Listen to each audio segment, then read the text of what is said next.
Halo Sobat Anis Kembang, jumpa lagi dengan saya Fendi di channel Sobat Anis Kembang, sebuah channel yang konsisten menjadi tempat belajar merawat burung anis kembang. Dari kota Sidoarjo, Jawa Timur, saya menyapa semua Sobat Anis Kembang dimanapun berada. Semoga kita semua selalu dalam keadaan sehat, semangat, dilindungi oleh Tuhan Yang Maha Kuasa, rezekinya dilancarkan, segala usaha diberi kemudahan, dan tentunya berusaha merawat burung anis kembangnya juga diberi kemudahan sehingga rajin ngerol. Nah, di kesempatan video kali ini saya akan menyampaikan tentang mari kita belajar memahami birahi burung anis kembang. Karena tanpa birahi itu burung anis kembang tidak mungkin berkicau seperti itu. Nah, birahi yang seperti apa yang diharapkan sehingga burung anis kembang itu bisa bunyi ngerol, rajin ngerol sepanjang hari. Nah, karena ketika kita tidak bisa memahami karakter birahi burung anis kembangnya, maka kita pun juga tentunya akan mengalami atau menjumpai masalah-masalah yang terkait dengan susahnya membuat burung anis kembang itu ngerol seperti itu. Yang ada kok ngeriwi Nah, di kesempatan kali ini saya akan sampaikan, mungkin paling enak kita mulai dari yang dasar lah. Itu apa yang dimaksud dengan birahi pada burung anis kembang. Jadi birahi itu ibaratnya atau mungkin lebih mudahnya itu sebuah keinginan untuk berkicau bagi anis kembang jantan, seperti itu. Kemudian berkicau ini punya tujuan, teman-teman. Tujuan pertama, dia ingin menunjukkan wibawanya sebagai penguasa wilayah di daerah itu. Mungkin kalau rumah teman-teman kecil, mungkin dia penguasa ruang tamu atau mungkin dia penguasa kamar mandi, seperti itu. Jadi ada tujuannya, dia akan menunjukkan wibawanya sebagai seekor anis kembang jantan. Dan tujuan yang kedua adalah untuk menarik perhatian anis kembang betina, dengan tujuan pastinya ujung-ujungnya minta kawin, seperti itu teman-teman. Nanti kicauannya berbeda teman-teman, Jadi kalau ingin menunjukkan wibawa sebagai anis kembang jantan yang super gitu yang gagah perkasa, yang pemberani, itu dia berkicaunya lantang teman-teman, keras, buka paruhnya lebar, power waktu berkicau itu dikeluarkan ada yang bentuknya ngentrok, ada yang suara atau lagunya itu intonasinya jelas gitu menekan gitu, seperti itu. Nah, kemudian untuk anis kembang jantan yang lagi berbelok arah menuju ke arah kawin itu dia ngerol, tapi ngerolnya berbeda teman-teman. Volumenya kecil karena dia modenya adalah mode merayu beda. Kalau yang menunjukkan wibawa itu dia lantang, keras, kencang suaranya seperti itu, didengarin dari jarak 20 meter pun kedengaran jelas itu. Tapi kalau merayu cukup jarak 1 meter aja lah. di luar jarak itu sudah tidak terdengar. Pastinya teman-teman juga sering mendengar istilah over birahi Jadi over birahi ini adalah birahi yang berlebihan, yang sudah tidak normal. Jadi dia itu keluar jalur teman-teman. Jadi kalau jalur yang benar, yaitu teman-teman kan ingin mendengarkan suara ngerol Anis Kembang itu dari subuh sampai malam ya, kayak gitu. Dengan volume yang keras, lagu yang indah, kemudian buka paruhnya yang lebar, ya seperti itu, ngerolnya satu titik, kan harapannya seperti itu. Itu yang disebut dengan birahi yang ada emosinya. Seperti itu. Jadi birahinya itu ditunjukkan dengan kicauan yang bersemangat. Jadi kalau lagu itu ibaratnya lagu mars, bukan lagu himne, seperti itu teman-teman. Jadi birahi yang ada emosinya, seperti itu. Nah, sedangkan yang over birahi itu adalah birahi berlebihan yang arahnya berbelok teman-teman ya, dari birahi emosi belok ya. Belok pindah jalur ke jalur kawin. Nah, jadi birahinya itu birahi kawin, itu yang disebut dengan over birahi. Jadi bagi saya memahami istilah over birahi itu saya perlu pendalaman lebih lanjut gitu loh. Ini betul ini over birahi atau sekedar birahi ketinggian. Jadi dia ada di birahi emosi tapi posisinya ketinggian. Kalau yang over birahi ini yang error teman-teman, pikirannya, otaknya yang error teman-teman. Karena dia tujuannya cuman untuk kawin. Tetapi begitu dikawinkan, dimasukkan kandang, berbulan madu ya, sudah kawin, nelor, punya anak, kita keluarkan, harapannya kan sembuh ya, ternyata tidak teman-teman. Saya sudah ngalami, jadi jantan yang over birahi, bayangan saya itu kan ini pasti selesainya dengan cara dikawinkan. Nah, selesai kawin, punya anak, saya keluarkan dari kandang seminggu, kumat atau kambuh ya, jadi dia ngerolnya itu kayak merayu gitu teman-teman, ngangguk loh, ini kemarin sudah dikawinkan sekarang kok kambuh. Nah, berarti yang error itu memang pikirannya loh. Terus solusinya bagaimana, nanti saya kasih tahu. Nah, sekarang teman-teman kita lanjutkan ya. Birahi itu didapatkan dari mana? Nah, seperti itu. Jadi birahi itu diawali dari ketersediaan protein yang dimakan oleh burung anis kembang melalui fur. Ya, di fur itu kan ada kandungan proteinnya. Kemudian dari extra fooding, entah itu cacing, entah itu jangkrik, entah itu kroto atau ulet Hongkong ya. Semua extra fooding itu pasti punya protein dan pasti fungsinya menaikkan birahi. Seperti itu teman-teman. Cuman kadar protein di tiap-tiap extra fooding itu kan berbeda-beda.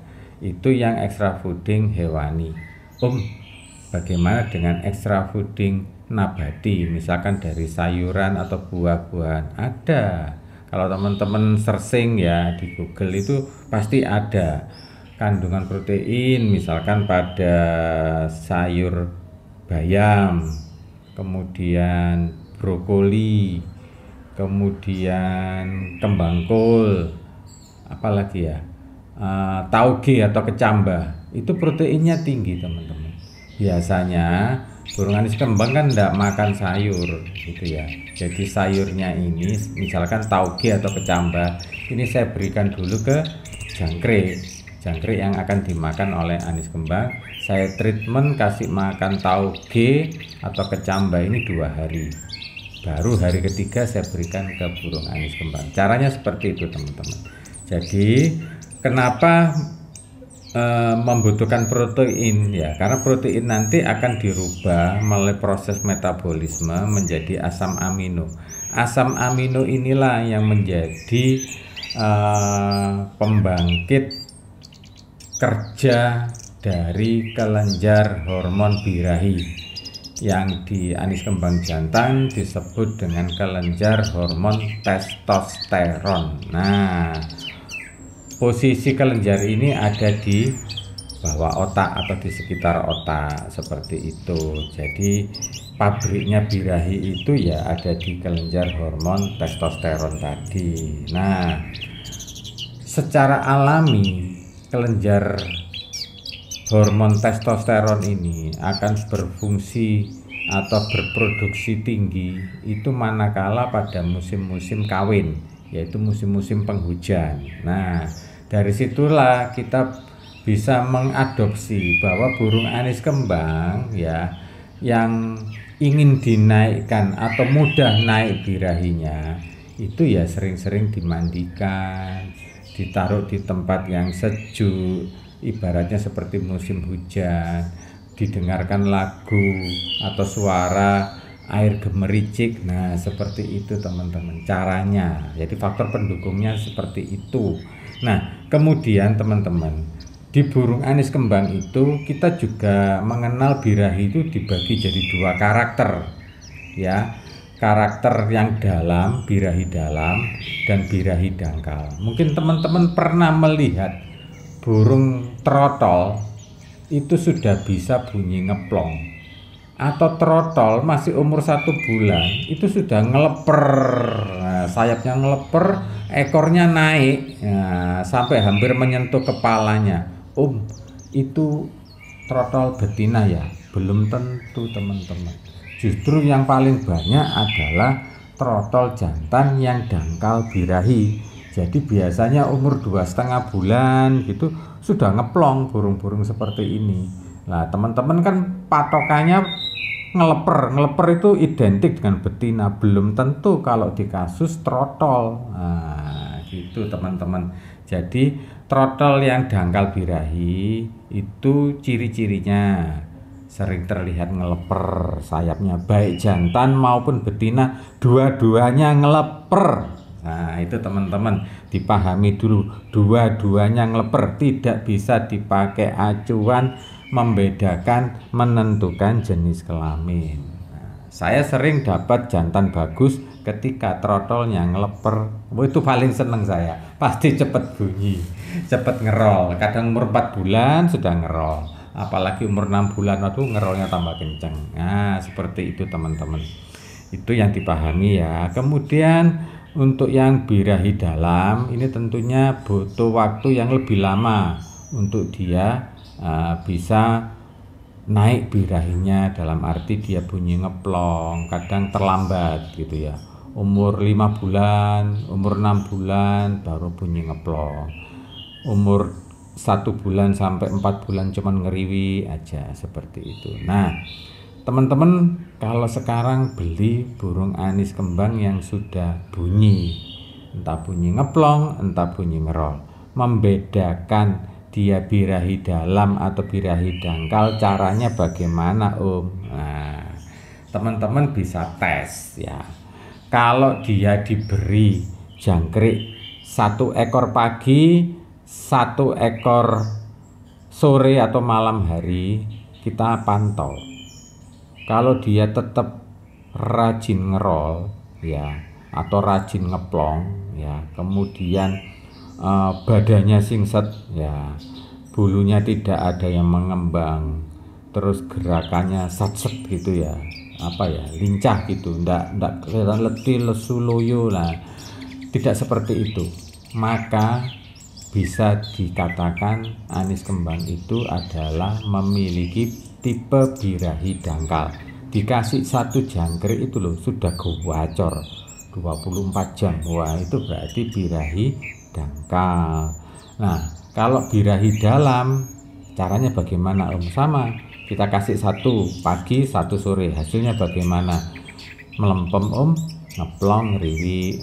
Oke, kita naikkan 2 pagi 2 sore, ngeplong lumayan sampai jam 8 pagi, setelah itu ngeriwi. Oke, besoknya kita tambah jadi 3 pagi 3 sore. Wah besoknya lumayan sampai jam 9 ngeplongnya setelah itu ngeriwi. Nah, kita tambah lagi akhirnya ketemu. Dia itu bisa rajin ngeplong atau rajin ngerol itu ketika jangkriknya 77. Nah, itu kita kunci akhirnya teman-teman. Oh, berarti dia birahi dalam. Jadi kesimpulannya bagaimana teman-teman? Birahi dalam itu butuh banyak makan extra fooding karena dia butuh banyak protein untuk mengaktifkan kelenjar hormon testosteronnya seperti itu. Sedangkan birahi dangkal itu minim extra foodingnya, 1 ekor aja sudah cukup. Nah, karena memang kebutuhannya dia cuma sebesar itu aja, sedikit aja seperti itu. Nanti kalau teman-teman memberikannya kekurangan atau berlebihan, pasti muncul masalah-masalah ya. Burung kelihatan letih, lesu, loyo, tidak bertenaga seperti itu. Kaki diangkat 1, bulunya mengembang, kadang cuman mangap gitu paruhnya. Nah, seperti itu tanda-tanda, salah satu itu. Bukan pasti ya, tapi salah satu tanda dia mengalami kekurangan birahi ya, atau birahinya ngedrop. Kotorannya jadi besar-besar teman-teman. Kayak burung mau mabung seperti itu. Nah, itu cara ngetes ya untuk mengetahui birahi dalam atau birahi dangkal ketika teman-teman sudah membeli burung yang sudah bunyi seperti itu. Sekarang untuk karakter birahinya bagaimana Burung saya ini bisa buat lomba apa tidak, atau cuman rumahan? Nah, teman-teman bisa tes ya. Kalau untuk burung anis kembang yang bisa dibuat lomba, ketika dia ngerol bertemu dengan temannya yang jantan, dia tetap ngerol, berani dia ngerol. Nah, tapi untuk yang rumahan, begitu dia ngerol dipertemukan dengan anis kembang jantan lain yang lagi ngerol atau ndak ngerol ya, dia langsung loncat sana, loncat sini, waduh, muter-muter. Nah, seperti itu. Itu ciri yang bisa kita lihat.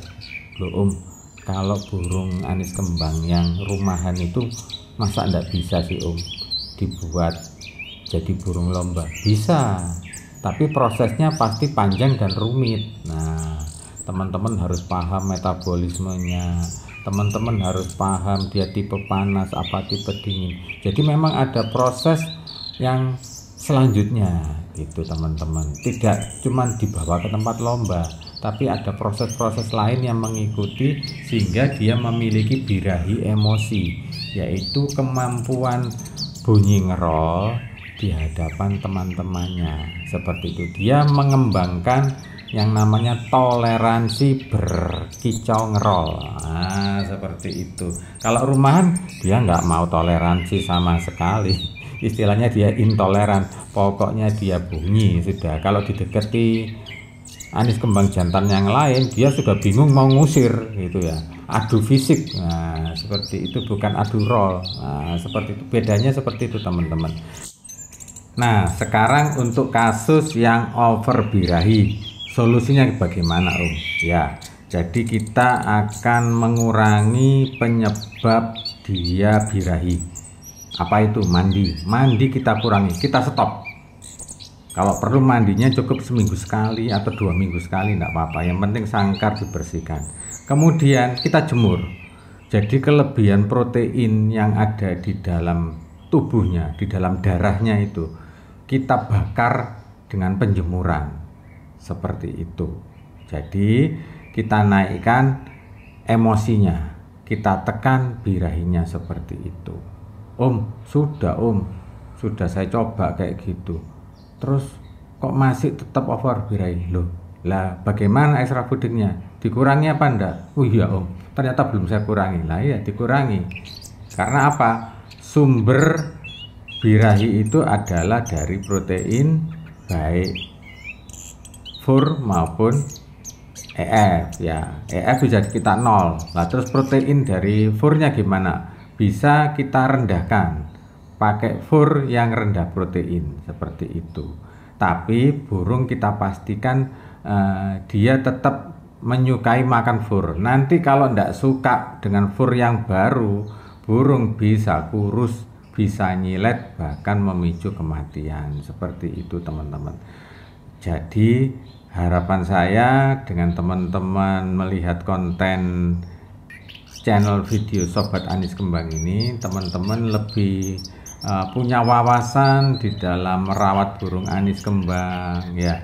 Karena masalah di burung anis kembang itu, contoh masalah sulit bunyi ngerol, ngeriwi aja, itu masalahnya satu, tapi penyebabnya banyak teman-teman, dan solusinya juga harus sesuai dengan penyebabnya itu teman-teman. Makanya di dunia anis kembang itu tidak ada satu masalah satu solusi, tidak ada, karena memang satu masalah itu bisa dipicu oleh 10 masalah. Nah, tinggal nanti dicarikan solusi yang cocok dengan akar masalahnya, seperti itu teman-teman. Jika teman-teman merasa konten ini bermanfaat, silakan tekan tombol like dan di-share ke teman-teman yang lain. Jika teman-teman merasa konten ini bermanfaat, kemudian ajak teman-teman yang lain untuk nonton dan belajar di channel Sobat Anis Kembang. Bagi yang baru belajar, baru nonton di channel Sobat Anis Kembang, silakan tekan tombol subscribe dan loncengnya agar tidak ketinggalan video-video saya yang terbaru. Dari kota Sidoarjo saya ucapkan salam satu jiwa anis kembang. Tadidut krek krek.